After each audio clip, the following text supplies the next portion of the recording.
The Café Tortoni was full of people just like every day. The smell of hot coffee and fresh croissants floated in the air. People sat at small round tables talking and laughing. Waiters moved quickly, carrying plates of warm food.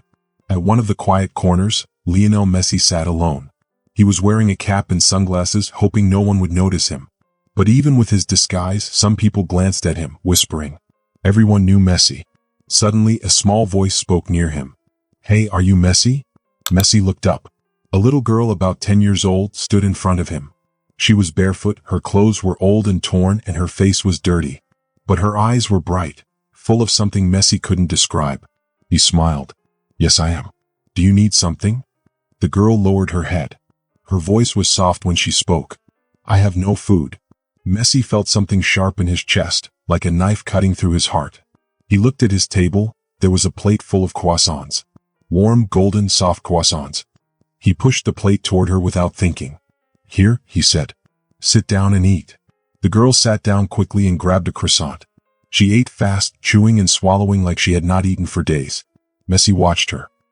He noticed her thin arms and her small hands, covered in scratches and bruises. "What's your name?" he asked. "Valentina," she answered, still eating. "And where are your parents, Valentina?" She stopped chewing. Her eyes filled with tears. "I don't have parents anymore," she whispered. Messi felt his heart ache. "Who takes care of you?" he asked softly. Valentina looked away. Then after a few seconds she said, "I take care of my little brothers. But I can't stay long. They are alone right now." Before Messi could say anything else, she stood up suddenly. "Thank you," she said, and ran out of the cafe. She disappeared into the busy street. Messi sat still, staring at the empty chair. Something inside him told him he could not let this go. Messi jumped up from his seat. He ran out of Café Tortoni, looking left and right. "Valentina," he called, but his voice was lost in the noise. The street was crowded. Tourists walked around taking pictures. Street vendors shouted, selling souvenirs and snacks. Cars honked. Then Messi saw a small shadow slip into a narrow alley. Without thinking, he followed her. The alley led to a broken old building. The walls were dirty, the windows were cracked, and the air smelled bad. Messi hesitated for a second. But then he thought of Valentina eating like she was starving. He stepped forward. "Valentina," he called softly. A small face appeared from a dark doorway. It was her. Her eyes were wide with surprise. "What are you doing here?" she asked. "I want to help," Messi said. He peeked inside the room. It was tiny, just a mattress on the floor, some old clothes in a pile, and nothing else. Two small boys sat on the floor playing with an empty can. Messi's heart felt even heavier. "Are these your brothers?" he asked. Valentina nodded. Her eyes were shiny with tears. "Yes, I take care of them. But we have no food and no money." Messi knelt down beside them. "Hi, I'm Leo," he said, smiling. "Are you hungry?" The youngest boy nodded shyly. The older boy looked Messi in the eye. "Yes, sir. Very hungry." Messi felt a mix of sadness and anger. He turned to Valentina. "Why didn't you ask for help?" Valentina looked at the ground. "I tried," she said, her voice shaking. "But people tell me to go away. And if I call the police, they will separate us. I don't want to lose my brothers." Messi took a deep breath. "I won't let that happen," he said. "I will help you." Just then, a tall man appeared in the doorway. "What are you doing here?" the man asked. His voice was cold. Messi looked at him. "I just want to help these kids." The man crossed his arms. "Good luck. This is La Boca. Everyone here has problems." Valentina stepped back. "Please, Uncle Ramon," she whispered. "He just wants to help us." Ramon looked at her, then at Messi. "Be careful, man," he said. "This isn't your world. You should leave." Messi ignored him. He turned to Valentina. "Come with me. I will take you somewhere safe." Valentina hesitated. "But if the police see us, they will take my brothers away." Messi knelt down. "I promise," he said. "Trust me." Valentina looked at him carefully. Then she nodded. "Okay, let's go." Messi took their hands. As they walked through the streets, Messi asked, "Where do you sleep?" Valentina pointed to a dark alley. "Behind that garbage bin." Messi felt angry. "No, you won't sleep there anymore." Just then a black car pulled up. A man in a suit stepped out. "Mr. Messi, we need to talk." Messi felt a cold chill. "I am Andres," the man said. "We got a report that you are with children without permission." Messi's heart raced. "I am trying to help." Andres sighed. I understand. But these kids need to go to a shelter. Valentina held Messi's hand tightly. Please don't let them take us. Messi looked at Andres. What if I take care of them? Andres thought for a moment. I can give you 24 hours to find a solution. Messi nodded. Thank you. Messi took them to a hotel. They ate empanadas and fries. Messi made calls looking for help. Then he heard a noise. Valentina was climbing out the window. What are you doing? Messi asked. Valentina looked at him, tears in her eyes. I don't want to be a problem for you, she said. It's better if I leave. Messi walked toward her. Valentina, he said gently, you are not a problem. And I won't let you go. Valentina stared at him. For the first time she believed him. And for the first time in a long time, she felt safe. Messi held Valentina's hand and stopped her. His voice was calm but serious. You're not a problem, Valentina. You're a kid who needs help and I will do everything I can for you. But I need you to trust me. Valentina looked unsure. Her big dark eyes were full of worry.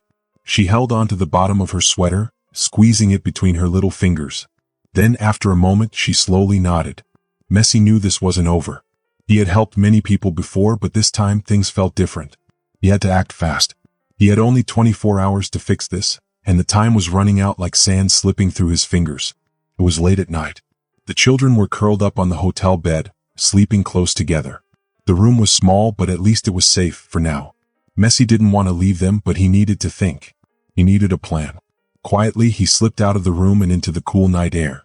The city of Buenos Aires was still awake, filled with lights, cars, and people.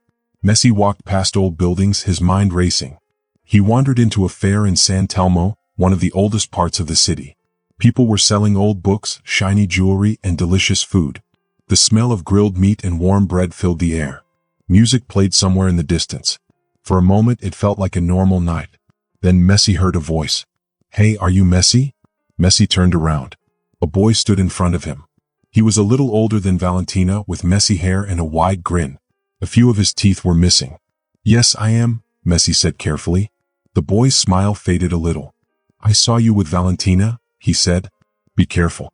She's in trouble. There's a man looking for her and her brothers. He says they owe him money. Messi felt a shiver run down his spine. What man? He asked. Where is he?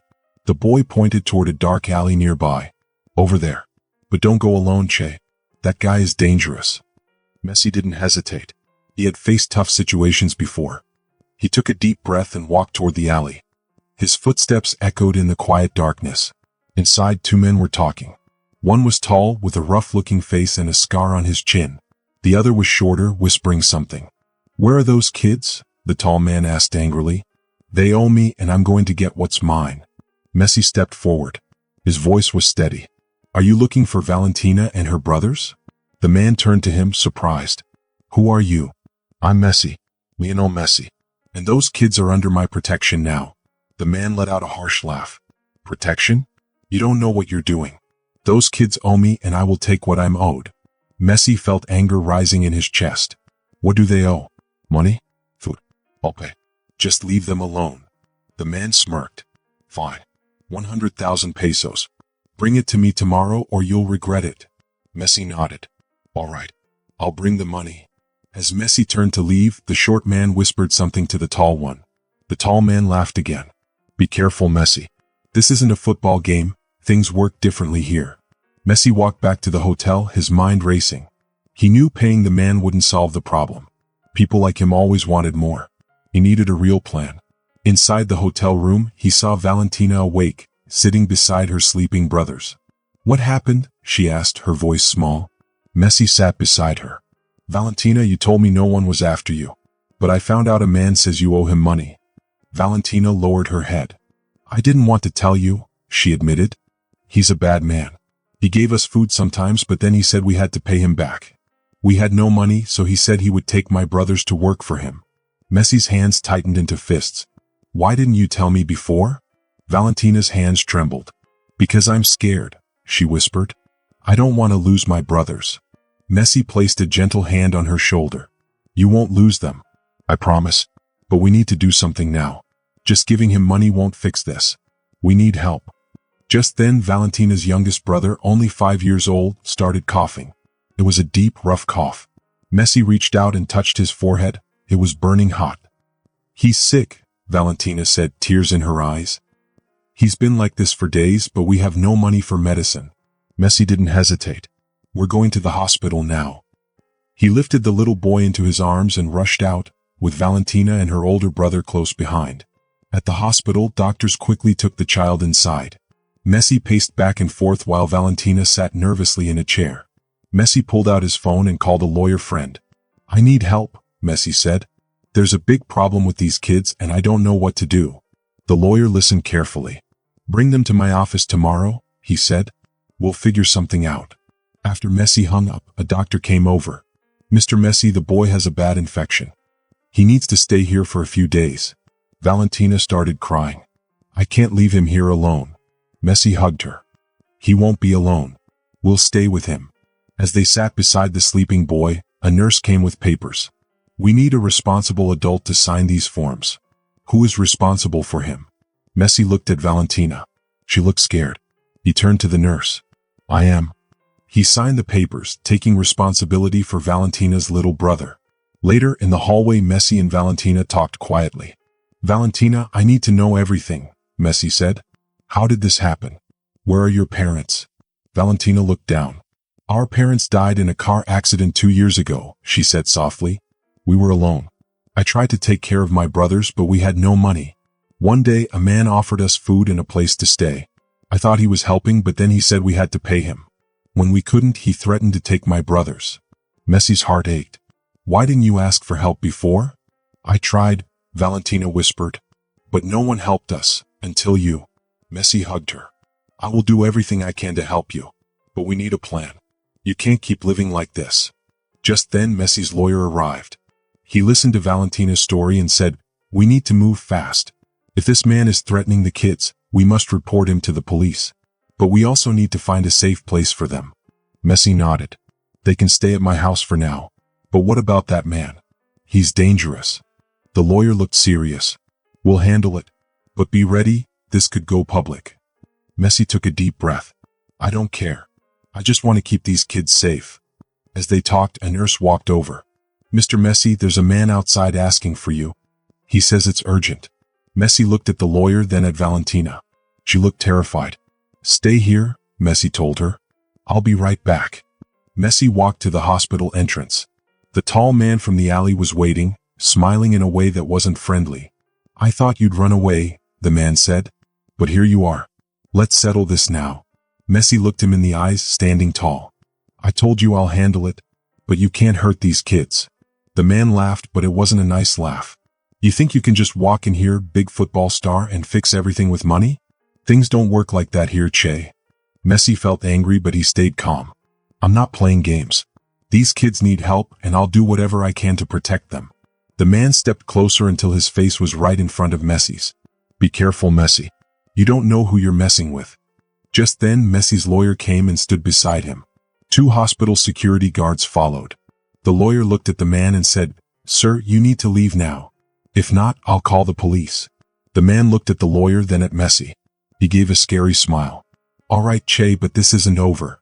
Then he turned and walked away into the dark night. Messi took a deep breath. He knew this was serious. The lawyer spoke firmly. "We need to tell the police about this. And we have to make sure these kids are safe." Messi nodded. "Let's take them to my house. They'll be safe there." As they walked back to the hospital room, Messi's phone rang. It was his wife, Antonella. "Leo, what's going on? I'm seeing news about you and some kids at the hospital. The reporters are saying you kidnapped them." Messi sighed. The problem was getting bigger. "It's a long story, Antonella. I'll explain everything when I get home. But please trust me." Antonella was quiet for a moment, then she said, "I trust you, Leo. But this could be a big problem." Messi knew she was right. He looked at Valentina, who was standing next to her little brother. The boy was now asleep. "I promised to help her, Antonella, and I'm going to keep that promise." They left the hospital, but as soon as they stepped outside, a big crowd of reporters and photographers surrounded them. Cameras flashed. People shouted questions. "Mr. Messi, is it true you kidnapped these children? Why are you taking them?" Messi put his arm around Valentina and her brothers, keeping them close. "Please give them space. These kids need privacy," he said. They pushed through the crowd and got into the car. Inside, Valentina looked scared. Messi gave her a gentle smile. Don't worry. I'm going to take care of you. When they got home, Antonella was waiting. She looked worried but also kind. She helped the children feel comfortable. She made them food, warm empanadas with chimichurri sauce. The kids ate quickly like it was the best food they had ever tasted. This is really good, the older boy said with a shy smile. Messi smiled back. I'm happy you like it. For a little while, everything felt peaceful. But the next day, the news was full of stories about Messi and the children. Some people said Messi was a hero. Others said he was doing something wrong. At a press conference, a reporter asked him, Mr. Messi, are you aware this could hurt your career? Messi looked straight at the reporter and said, My career is not more important than these children. I did what anyone would do. But the tall man from before wasn't done. He told lies about Messi, saying he was doing bad things. The situation got worse. Messi and his lawyer had a serious meeting. While they were talking, Messi's phone rang. It was a number he didn't know. He answered. It was the tall man's voice. It sounded mean. You think you can ignore me, Che? I'll show you what happens when you mess with me. Messi felt a chill run down his back. What do you want? He asked. I want my money. And if you don't pay, I'll make sure those kids never have peace. Messi looked at his lawyer. His face was serious. We need to stop him. I won't let him hurt those kids. Messi and his lawyer went to the police and told them everything. They gave all the proof they had. Soon, the police arrested the tall man. He had broken the law by threatening Messi and the children. At the same time, Messi worked hard to get legal permission to take care of Valentina and her brothers. The court case was long and difficult, but in the end, the judge made a decision. The children could stay with Messi for now. A final decision would come later. On the day of the judge's decision, Messi took Valentina and her siblings for a walk near Obelisco, a famous place in Buenos Aires. As they walked, Valentina looked up at Messi with a small smile. Thank you for everything, Uncle Leo, she said softly. Messi smiled. He felt lighter, like a big weight had been lifted off his shoulders. I promised I'd take care of you. And I always keep my promises. The younger kids ran ahead, laughing and playing. Messi and Valentina walked slowly behind them. What will happen now? She asked. Messi looked at her kindly. You'll stay with me for now, and we'll find the best home for you. But I promise you and your brothers will stay together. Valentina nodded. Her eyes looked hopeful. I just want my brothers to have a better life. Messi put a hand on her shoulder. And they will. I'll do everything I can to make sure of that. As they kept walking, Messi looked up at the sky. For the first time in a long time, he felt at peace. He had made a difference in these children's lives. And that was all that mattered. If you enjoyed this story, I'd love to hear your thoughts. Drop a comment below and let me know what you think. Don't forget to hit that subscribe button for more exciting stories filled with adventure, mystery, and unforgettable moments. Your support means the world. It keeps these stories coming and the creativity flowing. Thanks for watching, and I can't wait to see you in the next video.